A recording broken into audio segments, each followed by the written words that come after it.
Hey Top Dogs, Alyssa here. I'm doing demos for our functional mobility class this Friday. If you aren't using this for your workout from home bingo challenge, feel free to save this video, save the photo, the PDF of this exercise. This could be really great used any time of day for breaks while you're at home or once we get back into the office. Using different bits and pieces of this as warm-ups, or treating this as a class in itself for a really awesome recovery, or kind of mimicking this stuff because we do have a lot of similar yoga and mobility movements in here, because I have a lot of influence through yoga and athletic movements and mobility. So we're going to transition through a couple of different poses that are part of your workout. We'll be touching on happy baby, reverse table with transitions there, traditional tabletop with transitions there, sliding back to some child's pose, plank with transitions, a down dog with lunge transitions, a little bit of mobile movement with walking lunges and squats, a little bit of single leg balance, and finally ending in a nice peaceful, restful child's pose. So hop on your mat and just getting something comfortable. I typically like to do this barefoot, helps with grip on my mat. If you prefer being in socks, whatever is your jive. So when we're doing happy baby, head onto your back. Make sure you have a nice long spine. Ease into that. Oh, while you're laying, work your legs up. Think of babies nice and happy when their feet are towards the sky, knees are bent in. It doesn't have to be at 90 degrees. It doesn't have to be a super deep angle at your hip creases either. The biggest thing is you want to offer that pelvic tilt. Keep that nice long spine and eye contact with your ceiling.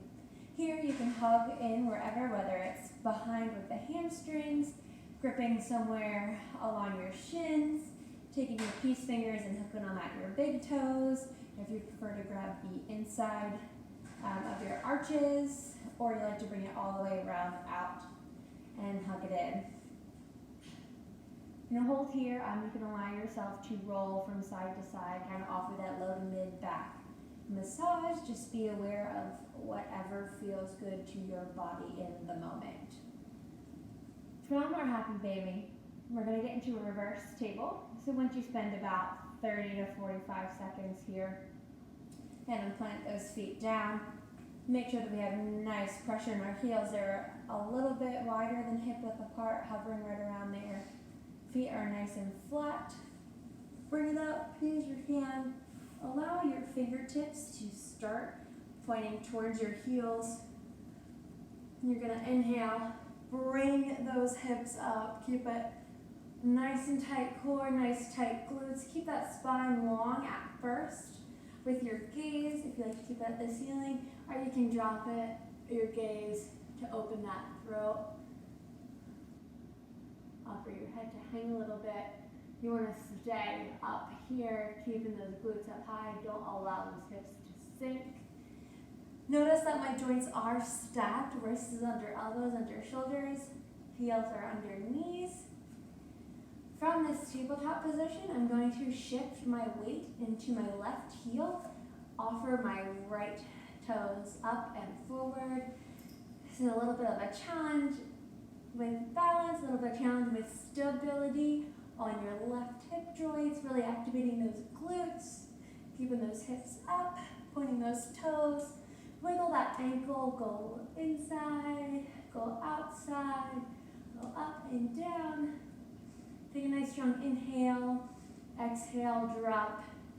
Go ahead and repeat on the left side. If you like to take a break, offer yourself a rest, give a little shimmy. On your inhale, you'll take it up. Exhale, settle. Make sure we're nice and tight in our core and glutes. And do the same on the left side.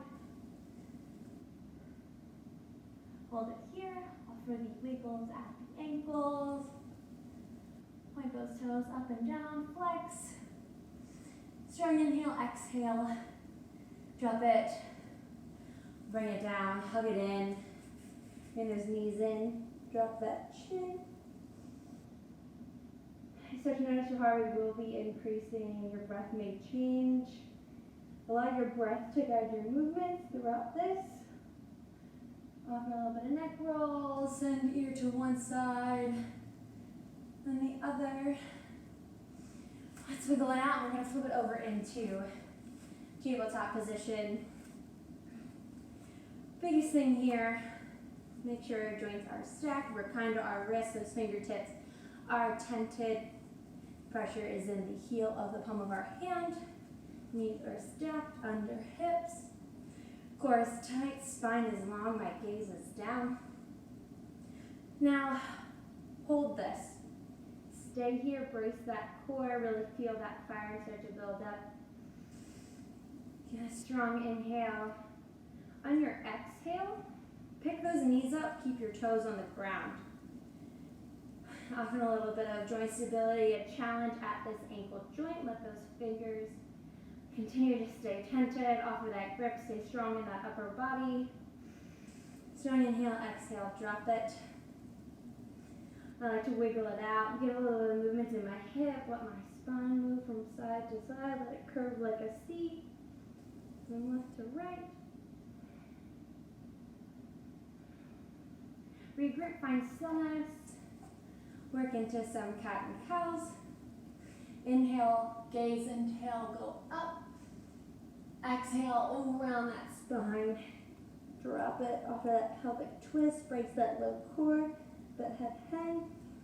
Inhale, change it. Exhale, bring it back down.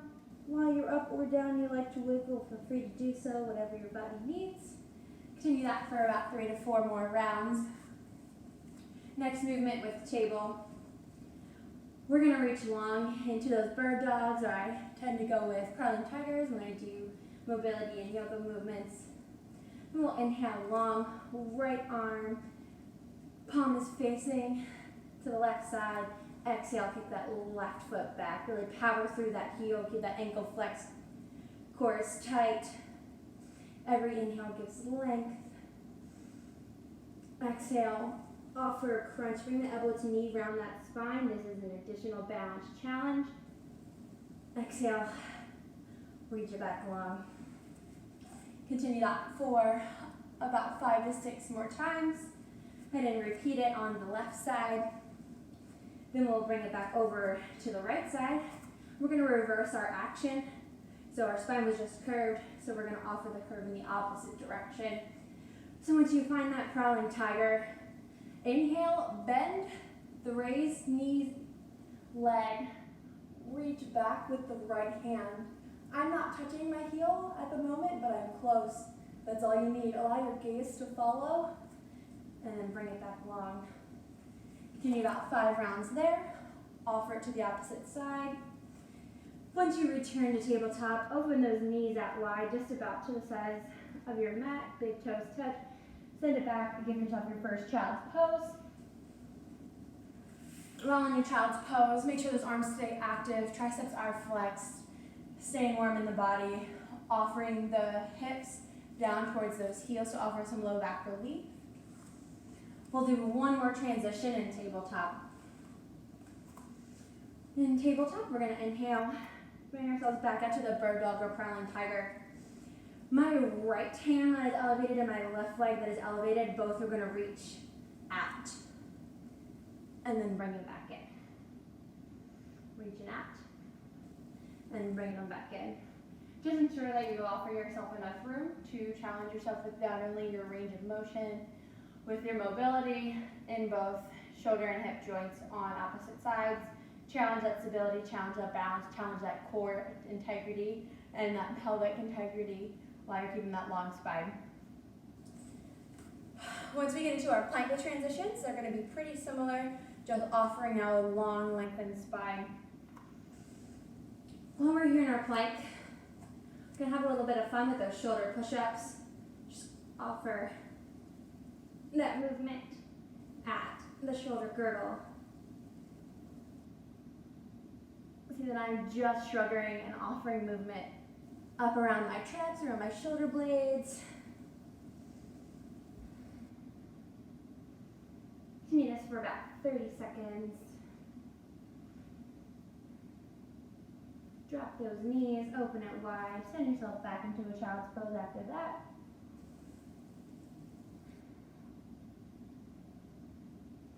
Inhale back up for your plank. Next, we're going to play around, shifting from our plank to a down dog. Inhale, strong. Exhale, bring those hips up high, send them back. Find this down dog. Bring it up onto your toes. Bring it back, send it back forward to your plank. Hold this plank for another 30 seconds. Once you hit those 30, inhale it up, send it back to that down dog. This time, try to walk your dog. Feel that nice stretch through those calves. Find stillness in your down dog. Inhale, send it back into that plank. Here with our plank, we're going to offer a little bit of shoulder stability movements by going out with each knee to the same side, elbow. You may either keep your ankles flexed or nice and straight, pointing your toes. Once you complete 30 seconds of that, inhale, strong, exhale, send it back. Do your down dog. Stay here in this down dog for 30 seconds. Allow yourself to find your comfortability and stretch and strength. Shift it forward one more time into a plank. Drop those knees, send your hips back for a child's pose, some nice rest. Once you complete 5 breath cycles there, bring it back up. Send it right into your down dog. Find it nice and wide. Reach opposite hand to opposite foot. Bring it into a plank. Send it right up into that down dog. And reach opposite side.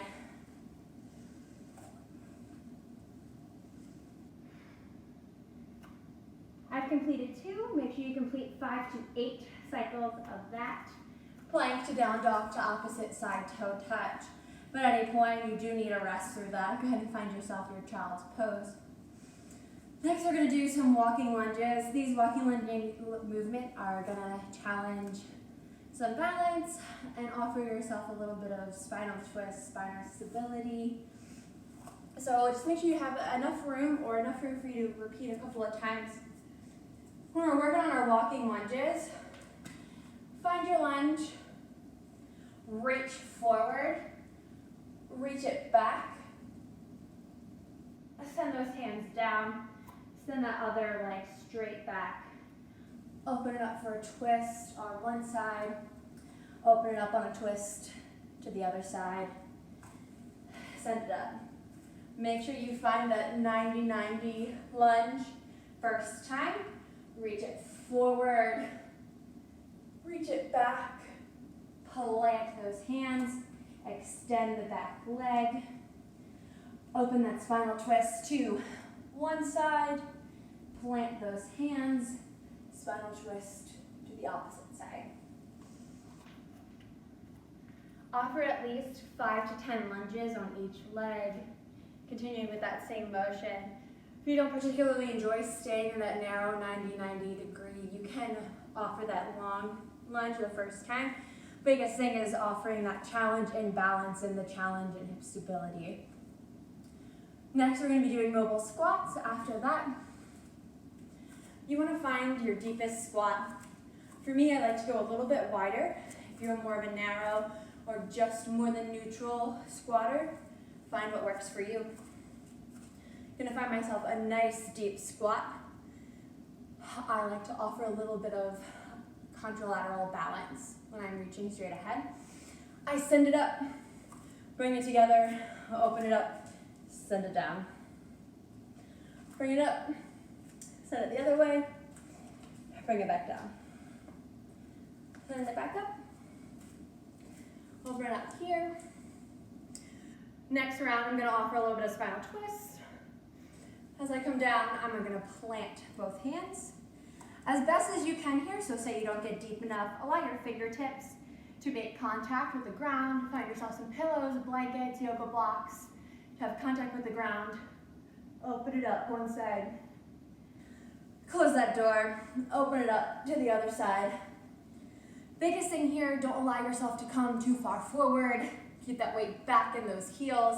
That'll offer a little bit of extra pressure in that hip joint while you offer that nice spinal stability and twist. Finally, some single balance play that we'll have some fun with. If you do have some issues with your balance, find yourself somewhere to have a little bit of help. So whether you're leaning on a wall, a chair, whenever you've got your choice, find that for yourself. We're going to play around with airplane, doing some stuff with our arms and airplane, and then just some fun tree pose. Getting into airplane, you can transition straight into it. Finding your balance, I'm going to use a wall to assist me. You can hop right into it. When you're hopping into balance, you want to make sure that all of your foot has contact with the ground and you have that pressure there. Your hips aren't open. You're not totally closed, wiggling around. You want to stay nice and strong, have integrity in that standing leg. So you're offering strength in those quads, squeezing those glutes, and it's totally okay to wobble. Use that nice grip in that foot. Ensure that your hips are nice and square. Offer a nice wide reach like you're an airplane. That core is firing up, that back ankle is flexed. Gaze is down at the ground, nice neutral spine. From here in your airplane, if you have both arms free, reach both forward. If not, use whichever arm. Challenge that balance. It's time. Send it back. Send it into a nice prayer pose. Send them behind your back. And bring it up. Nice and fun, nice challenge. Definitely give yourself the challenge. Utilize whatever you can to help stay up. Finally, tree pose, like we've done so many times before. Standing nice and tall. Make sure you have a nice solid base. Transition that weight into one leg or the other. Prop nice and comfortably at the ankle, offering extra support from the toes of the opposite leg. Bring it on up to that calf. Avoid pressure at the knee joint or challenge yourself. Bringing it in towards that thigh. Ensure that those hips stay open. From here, do whatever you're comfortable with your hands, whether we're up here, whether we're out here. Spreading them out wide, right up top. Give your branches a nice little wiggle. Ensure that we do everything from one side. Make sure that you treat the same side with the same respect. The other side with the same respect. Finally, after we're nice and sweaty, a little out of breath, feeling nice and loose, ready to keep moving with our day, find a nice child's pose to end it. As we come down, make sure those knees are nice and wide towards the ends of our mat. Big toes are touching. Reach those arms nice and long this time. Not active arms, nice and restful. While you're down there, offer a little bit of massage to your head, rolling it along that mat. Try to take notice, see if you have a little bit of release in that low back, if your hips feel more mobile, if you get a little less clicking and clacking throughout your practice of the functional mobility class. And I hope that you guys enjoyed this. Take your time moving through this. If the rep ranges and the time that I've provided do not work for you, figure out what does work for you. Allow your breath to guide your movements. If you need to transition and catch your breath, always make sure that you rely on your child's pose or down dog as your restful poses to regather your breath, your center, your comfortability. Inhaling and exhaling through your nose will definitely help increase that heart rate, increase that heat in your body, and it'll also bring your awareness to your joints, your movement, your muscles, how you're feeling. So make sure you stay mindful throughout this. Don't over-challenge yourself. You want to be uncomfortable, but you don't want it to be unbearable. Make sure you keep that in mind. If you guys ever have any questions, I'll start to bump this up a little bit, offer a little bit more, make it a little less yoga sounding if that's what's going to work for us. If you want a little more work on shoulders, a little more work on ankles, make sure that you let me know. I'd be happy to offer anything I can to anybody because I genuinely think that having mobility, stretching, feeling athletic in your movements is going to help set you up to feel more athletic, more confident in your weightlifting, in any kind of exercise that you do, any sporting events that you do. If you play tennis, it'll definitely make you feel more comfortable, help the duration of your workouts stay longer, help the duration of your ability to work out last longer. This is one of my favorite things to do. So definitely, if you guys have questions, let me know. Hope you all enjoy.